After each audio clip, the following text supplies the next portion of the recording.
मो श्री चूड़ामणि रथ ये मांकर चंडीपाठ करुची मांकर पूजा कांति रे मु प्राय सब बोले थाए। आज सप्तमी युक्तायाम अष्टम्याम तिथौ आज अपराह्न 4 घंटा 20 मिनिट पर आमर महाअष्टमी पूजा हबो। वर्तमान आम सकाळु आमर द्वारपीठा नीति सारी के आमर सूर्यंकर पूजा हो जाइछि, द्वारपाल पूजा हो जाइछि, काल रात्रि पूजा हबो।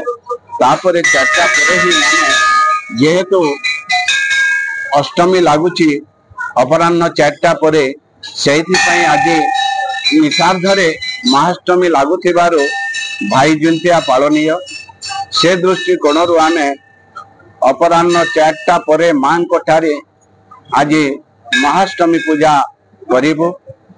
आज भाई जुंतिया पश्चिम ओडिशा घरे घरे पूरे पूरे समस्त भौणी माने ए भाई जुंतिया पालन करती। यार गोटे विशेषत्व अच्छी ये एक जो विधि रही एठी ये भौणी टी भाई पाई रक्षा कवच बांधी था। भाई सेपरी किसी परंपरा नाही कि संस्कृति नाही, किंतु भौणी टी भाई पाई मां को ठारे प्रार्थना करिता है। से 108 अक्षत अक्षत कहले अरुआ चाउल जार की केबे क्षत हुए नाही बोली सी अक्षत। तापरे दुब जो दुबर केबे मृत्यु नाही, सबु घासर मृत्यु होता है किंतु दुब घासर केबे मृत्यु नाही। से पानी पाइले पुणी छनकी जाए। तापरे ये ज्यूंतिया मां कोठारे जो ज्यूंतिया चढ़ा हबो सी हला रक्षा कवच भाई पाई।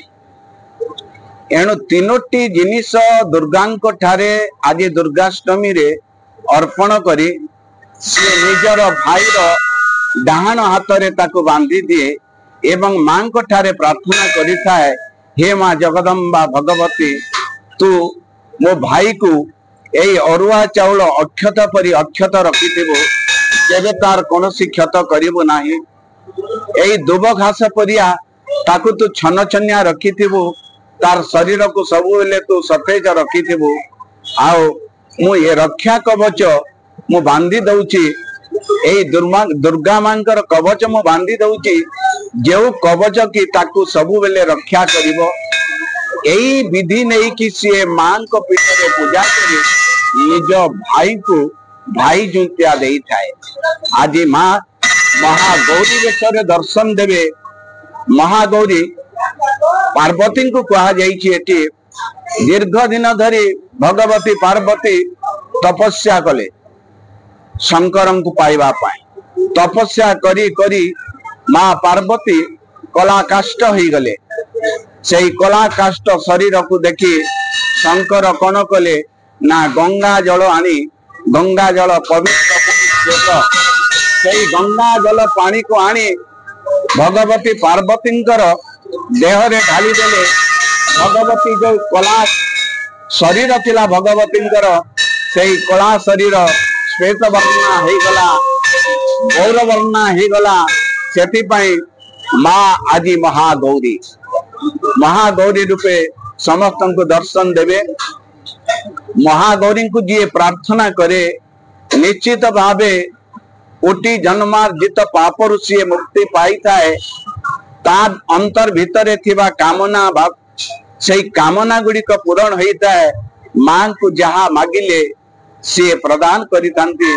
से कल्याणकारी से संहारकारिणी सी भक्तर समस्त दुख को निवारण करती बोली सी दुख निवारिणी।